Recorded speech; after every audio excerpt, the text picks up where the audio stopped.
It's time for Dawgs After Dark.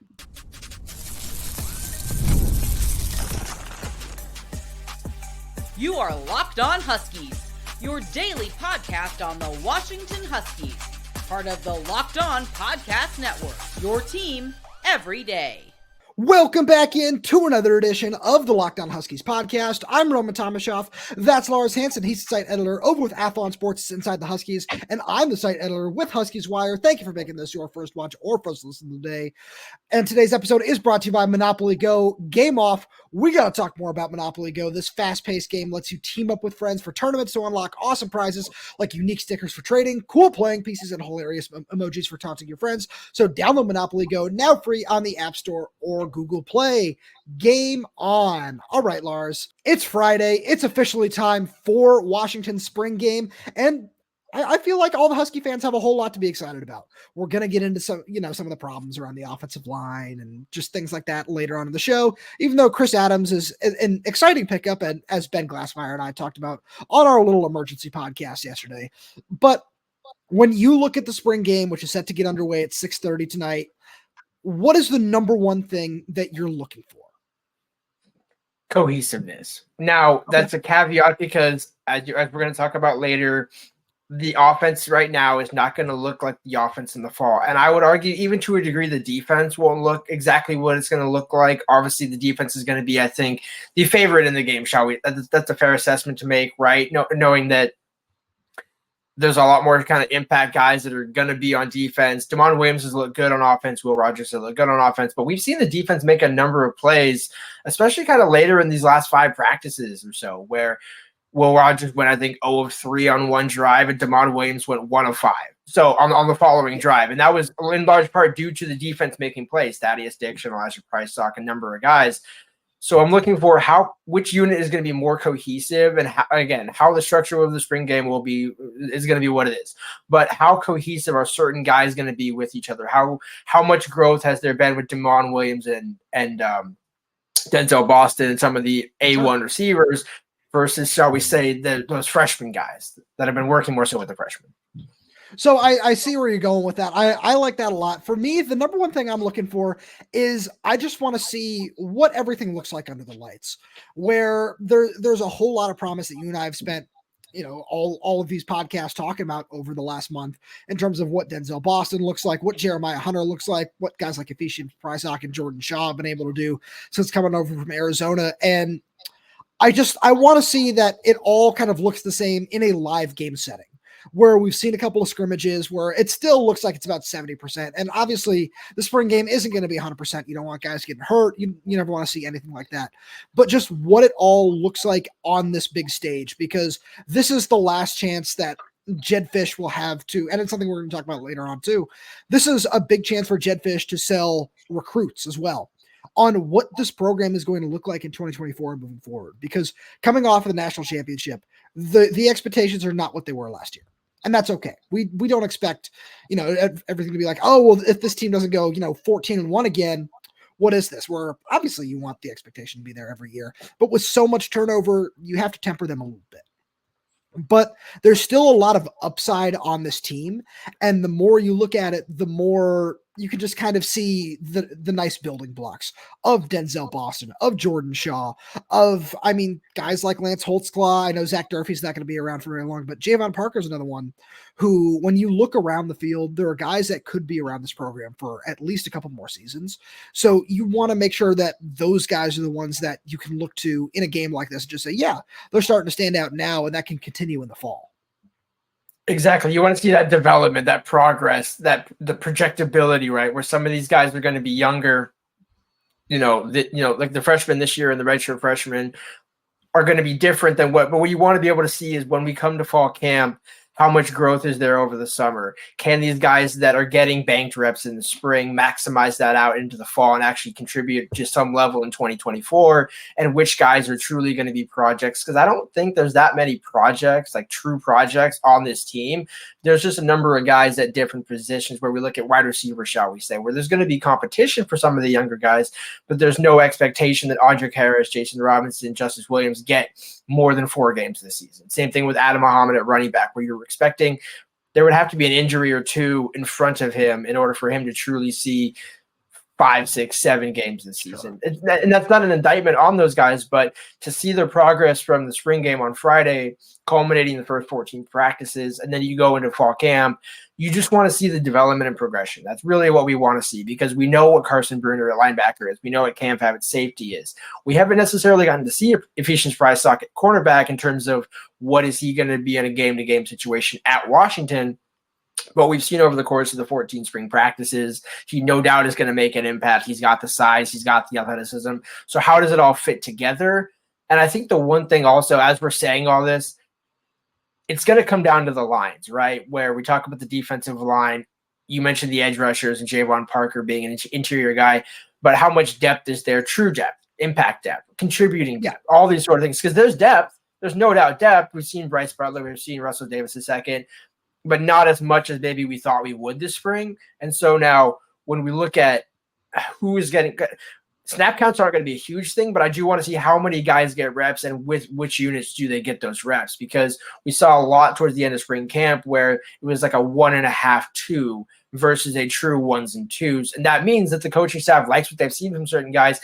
They just want to see how, to my initial point, cohesive can you play as a unit with 11 guys on the field versus just saying, oh, this guy works well with this guy, but then neither of them work well for what the secondary needs to do. So how do they all play together is what actually matters on the field.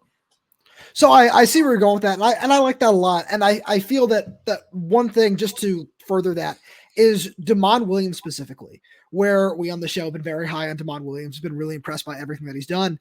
And it's the same thing where he's going to get that opportunity where I wouldn't be surprised if we saw him take more reps at the first team on Friday night. I wouldn't be surprised if we saw him light it up and maybe potentially outplay Will Rogers, because he's done that at a consistent level this spring. And I still don't think you or I expect him to start this fall, but it's something where that's another one of those building blocks. That's probably the biggest one. And I'm kind of mad at myself, and I'm sure people are screaming out there as they listen to this, like, why didn't you mention him earlier? That's on me, hand up. But the more we've watched him, the more that we can see that he could be a cornerstone of this program and what the Jedd Fisch era could be defined by. And I really like everything that he's brought to the table so far. And it's just about making sure that you have that piece for the future, because coming off of 2023, we're talking about 10 guys that got drafted. We're talking about life without Michael Penix, life without Rome Odunze and Jalen Polk and Jalen McMillan and Braylon Trice and Troy Fautanu and Roger Rosengarten. We're talking about life without all these guys. So as long as you can show that there is a bright enough future where we don't expect this team to be bad, because this team is going to be well coached. This team has a lot of talent on it, but certainly the expectations coming off of where they were last season, like I just said, are going to be tempered. But the more that you look at it, the more that this program doesn't need a 3, 4, 5 year rebuild, where this can just kind of be a bridge year. And all these young guys that we're talking about right now, all of a sudden you see them start performing well in the spring game. You see them carry it over to the fall, and then in 2025, it can kind of turn into a full go situation. And Lars, speaking of 2025, there are going to be a lot of important recruits on campus as well.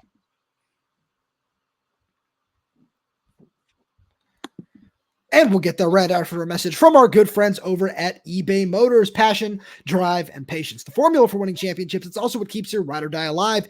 eBay Motors is everything you need to maintain your vehicle and level up performance, from superchargers, roof racks, exhaust kits, LED headlights, and more. Whether you're into speed, power, or style, eBay Motors has you covered. With over 122 million parts for your number one ride or die, you'll always find exactly what you're looking for.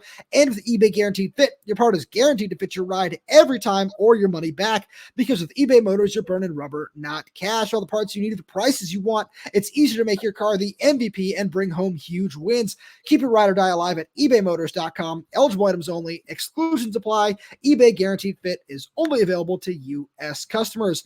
And when we talk recruiting, we got to give a huge shout out to our good friends over at LinkedIn, because when you're hiring for your small business, you want to find quality professionals that are right for the role. That's why you have to check out LinkedIn Jobs. LinkedIn Jobs is a tool to help find the right professionals for your team faster and for free, because LinkedIn isn't just another job board. LinkedIn helps you hire professionals you can't find anywhere else, even those who aren't actively searching for a new job but might be open to the perfect role. In any given month, over 70% of LinkedIn users don't visit other leading job sites. So if you're not looking on LinkedIn, you're looking in the wrong place. On on LinkedIn, 86% of small businesses get a qualified candidate within 24 hours. You can hire professionals like a professional on LinkedIn because LinkedIn knows that small businesses are wearing so many hats and might not have the time or resources to hire. And that's why there are over 2.5 million small businesses that use LinkedIn for hiring.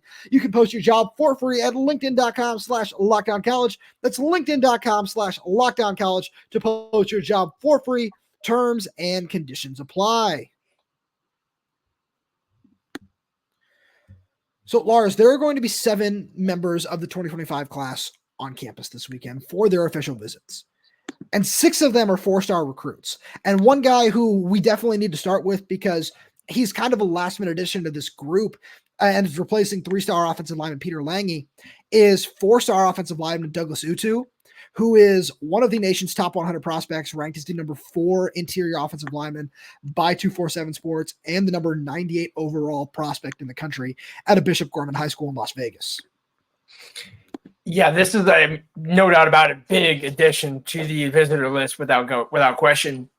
And again, it's one of those popular schools, right? When you talk about Bishop Gorman, that's one that anytime you can get a kid on campus from Bishop Gorman. And there's also a number of guys that they're actually looking at both in 25 and 26 at Bishop Gorman High School. So to get him on campus, it shows the staff is prioritizing him very highly, obviously, to get him in this for the spring game, just really around campus when a bunch of other recruits are going to be in campus. Kind of gets not necessarily that first foot in the door, but really can lay the foundation for, again, we don't know how long this recruitment will be open. It could go into the season. So if he comes back for an unofficial visit for a game, which I expect a lot of these guys will do, right? There's a lot of potential for guys to make multiple trips to Washington. That doesn't mean that you can just take an official and that's it. That's all. You can come back in the fall. Let's say, for example, Douglas cuts down his list to 5 schools and wants to take a couple of unofficials in the fall to decide what is the game-like atmosphere. But it's perfect to come in the offseason to meet with Brendan Carroll, to be around Jedd Fisch in a non-game day setting. Even though it's going to be on the spring game, it's not anywhere near what the game day setting is going to be, which allows for more personal connection. So clearly shows that UW is prioritizing him and he's prioritizing UW by coming up in a weekend like this where he can maximize the time around the coaches. Absolutely. And I feel one thing to note where he's certainly going to be taking some more official visits where, we saw him visit Michigan. We saw him visit Ohio State last fall, but he's somebody who only has one official visit set up right now.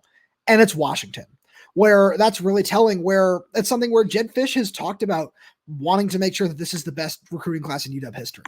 And he certainly has the assets to make sure that it happens. But one thing that, we wanted to make sure that we saw was some of these top 100 guys coming on campus. And you and I have talked about it on this program where, they've done a really good job of setting up those official visits. Now it's a matter of following through and trying to get commitments out of a couple guys. Utu is a big one. Dijon Lee, who is rumored to be coming up for an unofficial visit, is another big one. He'll be coming up again for an official at the end of May. Darius Dixon's another guy who I've heard is going to be coming up on an unofficial visit, a 4-star cornerback out of Mater Dei. And there are so many guys that you can just look around and just say, yeah, they've done a really fantastic job of building relationships with these guys and getting them on campus. And now it's a matter of closing the deal. And another one who they've done a really good job building a relationship with this guy rather quickly is 4-star safety Ladarian Clardy from Pensacola. Pensacola. That's where he's from in Florida. And Vinnie Suneri offered him about a month ago and got him to come up on an official visit this weekend. Jedd Fisch has said he was looking for a bunch of relentless recruiters on the trail when he was putting together his coaching staff. And obviously he brought a bunch of those guys up with him from Arizona, but Vinnie Suneri is somebody who came down from the ranks of the NFL. And Lars, you've been one of the loudest voices saying he's going to be a really good recruiter. And we've seen that so far. He hasn't pulled in any commits just yet, but it's really early on in the process. He's done a really good job of signing up a lot of these top official, just some of these top players in the country to come take official visits. And Clardy is certainly one of them. Yeah, that's the thing that Vinny told us when we got to meet with him midway through fall camp was I love getting to know and building relationships with young men. It's a similar but different approach than Scotty Graham, right? Where they both want to have they're both built on relationships. Both of those guys are known as relationship guys who are also fantastic coaches. And so having Vinnie Suneri go all the way out to Florida where he's got some East Coast ties, obviously being from Alabama or playing in Alabama, playing for the Saints, he knows how to speak to maybe players who haven't necessarily had that experience on the West Coast. Not that there's any, but it's when it comes to relationship building with high school players, it's not speaking a certain language, it's connecting with them on their level, not understanding their background. And to do that in a very quick time speaks to the ability that Vinnie has as a recruiter, where he's, again, Bill Belichick, Steve Belichick. Well, Bill can walk into any room and sell anybody. can sell a ketchup popsicle to anybody. Like it's incredible. But Steve Belichick can walk into a room with a parent and say, "Hey, this is what I can do with my NFL experience," and it will hit differently when it's paired with Vinnie Suneri. Where I'm not saying there's any difference between the two, but just how they approach relationships. Where Steve can break down a defense like nobody else. He can talk a kid through it very calmly. That's one thing Jaden Wayne told me is when he got to sit down with Steve Belichick, he just spoke so clearly to him that everything was like, hey, I perfectly understand what this guy's going to use me for. But then to have that extra relationship with a coach like Vinnie Suneri, who maybe has a slightly more personal connection. And that's no slight to Belichick, right? These are not bad things. This is not a slight on Belichick or Vinny can only, recruit guys but can't coach. We can clearly say they can do a mixture of both. It's just how are those messages conveyed? And so when you get Vinny all the way out to the East Coast to get a kid all the way out to Seattle at the end of April, that speaks very highly to not only his ability to recruit, but his ability to really convince guys that Washington is the place for them. And then it's just a matter of getting guys in the boat. And I want to add one thing, because you and I have both talked to a number of high school recruits, just doing the writing that we do, just over the work it is that we do when it comes to covering the University of Washington. There are a significant number of players in that area of the country who don't know anything about the University of Washington. There are kids who I know both you and I have talked to who said, I had never heard of the University of Washington, which is frustrating in its own right, just when it comes to, the marketing, the branding of the program. But that's a different discussion for a different day. And they've done a really good job of expanding that over recent years, truly, to their credit. And obviously going to the national championship and all that sort of helps as well. But that was something where, when I remember first getting into this business in 2019, 2020, there were a lot of kids who just said, yeah, no, Washington was not a school on my radar. I hadn't really heard of them until I was offered. And that's something that Vinnie Suneri is clearly taking that, just saying, no, I'm going to make sure that these guys know not only that Washington is a really great program, but it's a great program for these guys. And another example of that is edge rusher CJ May, who's inside the top 150 players in the nation, top 15 edge rusher, out of Highland Home in Alabama. Another dude who's going to be coming up on an official visit this weekend. And another guy who, after he decommitted from Notre Dame, Washington's coaching staff has done a really fantastic job of building a deep relationship with him. And he's got a crystal ball to Ole Miss right now, but the only official visits that he has set up are to UW and Louisville. And certainly there are probably going to be a few more that trickle in over the course of the summer. But that's another guy where I'm really interested to see how his recruitment plays out, because if you can wow a kid like that on his official visit, who's to say that he won't make the move from Alabama to Seattle? And we've seen guys do that in the last act, right? Where Dominic Kirks comes from Ohio. Now, didn't end up signing with Washington, but this is also what, as you were saying all that, because you made all great points, it reminded me back of after Washington played Alabama in the Chick-fil-A Peach Bowl in 2016, that momentum in terms of recruiting, when now you have this national stage to build off of. Getting Jedd Fisch and the way that he wants guys to recruit is a perfect carryover to Washington going to the national championship last season. Even though they didn't win it, Jedd Fisch can now carry on that torch and say, hey, that's the bar that's been set. I'm not going to live up to it probably in year one, but that's the bar that's been set for us. And so that's why we have to recruit like that, as if we are trying to rebuild for a national championship, not build up to a national championship in 2 or 3 years. Because in the day and age of college football, he doesn't have 3 years to rebuild this program from what it was. Even though it's not necessarily that national championship team, there's still plenty of full coverage on this team. It's just a matter of sprinkling in some extra guys to truly put them back in that 8, 9, 10 win conversation. Absolutely. And then one guy we want to touch on really fast, because I know we've talked about Vander Plug a little bit on the show, the 4-star tight end from Fullerton. We've talked a little bit about Donovan Olugbode, and then another guy who's going to be coming up is Tristan Keeney McMillan, a quarterback from Hawaii. One guy who I think we need to spend a minute on is just another player to position a need, and that's Champ Taulealea, the 4-star offensive lineman from Valley Christian in San Jose, so I just want to make sure we ran through all 7 guys from the high school class that are going to be on campus this weekend.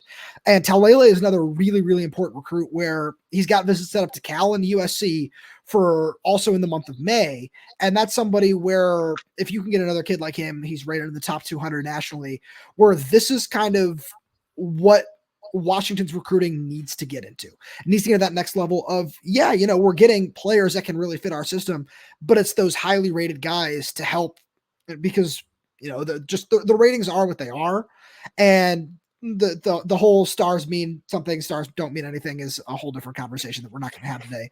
But this is the kind of guy where you see him. It's a big-bodied, projectable offensive lineman who can play inside, who can play outside, that you really want in the system. Hey, Roman, stars matter, okay? Stars are people too. Well, no, you're absolutely right that there's a level of talent that comes with having that 4-star ranking. Now, whether they live up to it or not, addressing that and adding those types of caliber shows, hey, they are already coming into college with this level of experience. We expect them to fulfill that over the next 3 to 4 years. And that's why when you see guys go in the NFL, rarely do you see a 2-star, 3-star guy that turned into a 5-star in a first-round break. There are outliers. I will say we see it all the time, in fairness, but it's also in fairness, there are only so many 5-star recruits where, you're going to see, there were 150 3-star guys drafted this year. Yeah, because there are 256 picks and there aren't 256 5-stars in the last 4 classes combined. So that's certainly something that's going to happen. Lars, I'm sorry to cut you off, but we've got to move on because there's so much other fun stuff that we're going to talk about. And we're just going to get into some of our biggest takeaways from spring ball as a whole.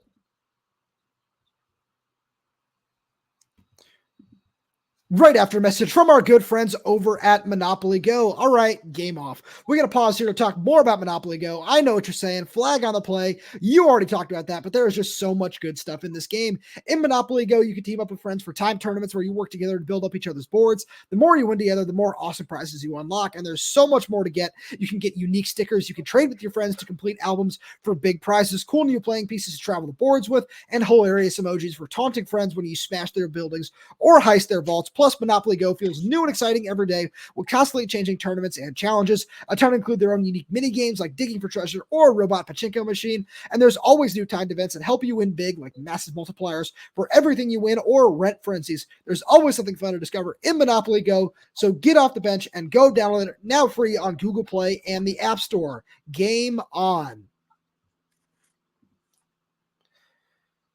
So Lars, when you think about spring ball as a whole, what is the first thing that comes to your mind when you think about just the biggest takeaways? There's like almost kind of just finishing off where the cupboards are not bare. Jedd Fisch has not taken over a program that doesn't have, guys at certain positions. Is it across the board? No. So in the trenches, certainly not. But there is enough also in that same vein, long-term projectability at some of those other positions where they might not be stocked full right now, where you don't have Roger Rosengarten at left or right tackle. Drew Party, I think, has done a fair job at right tackle, so that's no slight to him. Absolutely, but you also don't have a Troy Fontano on the left side, and you don't have what used to be Parker Brailsford right up the middle. That said, you do also have Landon Hatch and Gard Memillard coming back in the fall, and I think that is worth repeating, even though Washington might not be having the success necessarily in the transfer portal on the offensive line that it thought it wanted to have. Getting those guys also back, more so Gard, because Landon likely won't be ready until September, October to be fully go.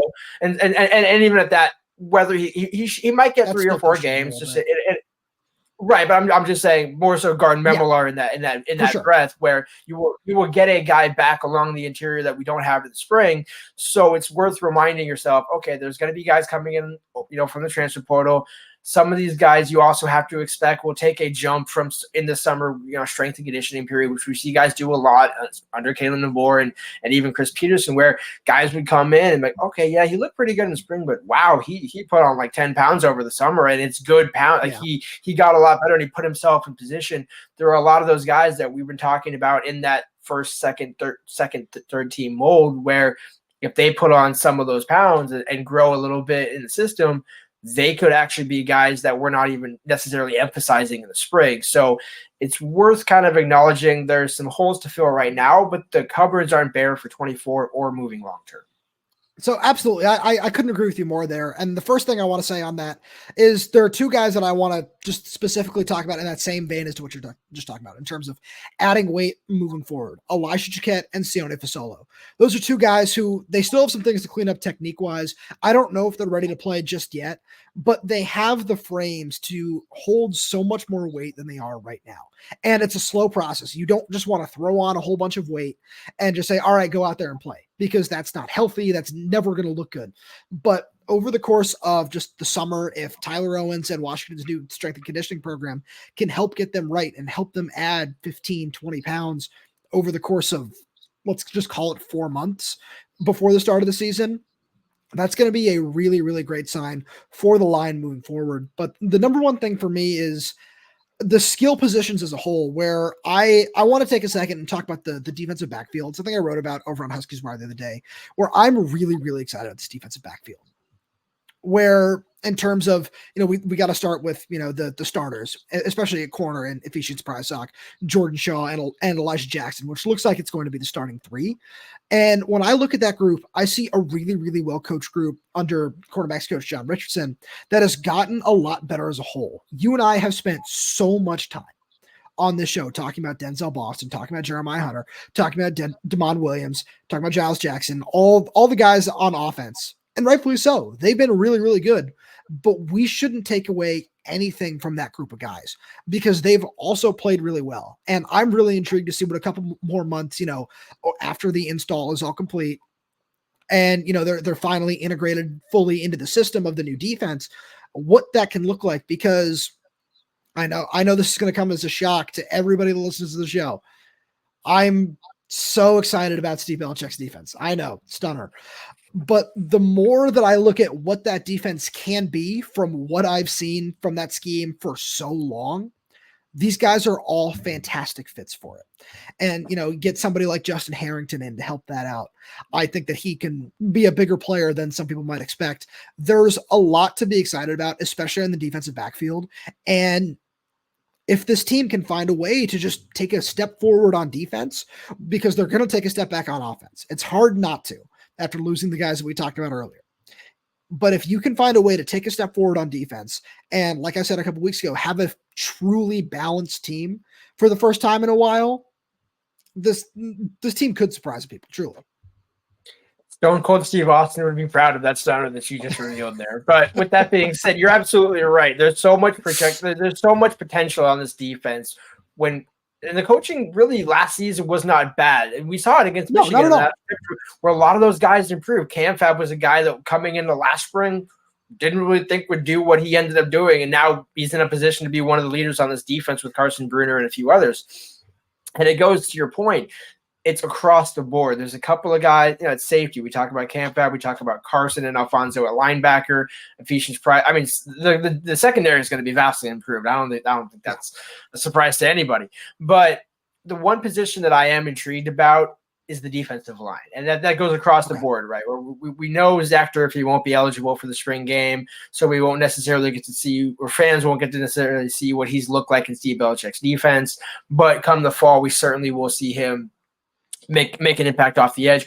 But then who becomes that second guy? Is it Lance Holzclaw, who we've seen a number of times, and I know you're a big fan of? I am as well. Is it Jacob Blade, who I selected in the 2024 Locked On Huskies draft? I'm looking for big things out of Jacob Blade on Friday. So there's a lot of guys that they don't have a ton of experience. Even Javon Parker, where he gets a decent amount of experience last year, but I think was robbed of some chances. Now, again, to his credit, there was a couple other guys above him that were certainly veterans and 6-year guys. So it was just kind of the unfortunate way that the straw fell. But that allows him to now come in as a guy where his mentality should be of a starter, and he's got the body for it. So all these guys fit this defense perfectly, and there's so much versatility that can go into it where it's not just going to be a straight-up 4-2-5 like we've talked about, where, that's if we're going to pick a shell of a defense to just base everything off of, it's 4-2-5. But clearly we've seen multiple times throughout the spring that this defense is going to have 2, 3, 4 things it can go to, and that speaks to the versatility the players have on the roster and the flexibility that Steve Belichick, who – if you think about it, let's just pull back Roman's blinders for a half a second about the Patriots. When we look at when Steve Belichick is coming in from the NFL, he doesn't know. I was going to say 10 out of 10, but let's just say 9 out of 10 guys on this team, right? Sure. Steve Belichick is probably not going to be evaluating Washington Huskies for the Patriots draft for the past couple of years. But that said, he can walk in and see, oh, wow, these guys are talented. Cool. This could work here. This could work here. I might need to pair in a couple of guys, to your point, Jordan Harrington or Justin Harrington and others. But the cupboards aren't bare. There's a lot to go with. Now, will it look like the same in 25? No, because I think in another year in an off season and recruiting and things like that the defense will be much better in 25. But this isn't going to be a slouch defense in 24 either. So just to build on that, it's exactly because it all builds into exactly what he said the plan was going to be before the spring, where he said the scheme is going to fit the players, where he doesn't want to just say, all right, this is what we run. This is what I need you to do. This is what I need you to do. It's okay. Where do you excel and how am I going to get the most out of you? Because that's what the New England defense has done for so long. And that's what's so cool to see. And that's one other thing that I'm really excited for, just to get an up high. I was going to say up close, but we're going to be up high in the press box during the game, and up high look at truly where you can have that bird's eye view of what the Patriots, what the Huskies want to do with this Patriot scheme. Truly, but see, it happens every time. But we're going to be able to get a true bird's eye view of what that's going to look like, and some of the different things that we've seen them run from standing down on the field, from watching them do it up close, but there's still so much to be excited about on this defense. And I think that if it takes a step forward, if we can see that it can allow, let's just call it 23 points a game, I feel like that's a fair expectation. And I feel that there's still so much room to grow, especially on the offensive side, when you think about what the line could look like this fall, that there's still a lot to be excited about with this team. And Lars, with that being said, as always, thank you so much for being here. Thank you to all the everydayers for tuning in. We really do appreciate your constant support. We hope to see you out there at the spring game. If you see us, feel free to say hi and say what's up. We don't bite. Well, Lars might, but that's a different story. And with that being said, please be sure to subscribe wherever you get your podcasts, whether that's YouTube, Spotify, Apple Music, Amazon Music. We're there. We're everywhere, updating this channel through content every single day. So please make sure to subscribe. Click that little bell so you never miss when we post a new video. Click that like button. And if you've got any questions, comments, concerns, anything like that, please feel free to leave us a comment down below. And if you're audio only, please feel free to leave us a 5-star review, as it all really does help the show out a lot. Thank you so much for tuning in, and we will talk to you on Monday.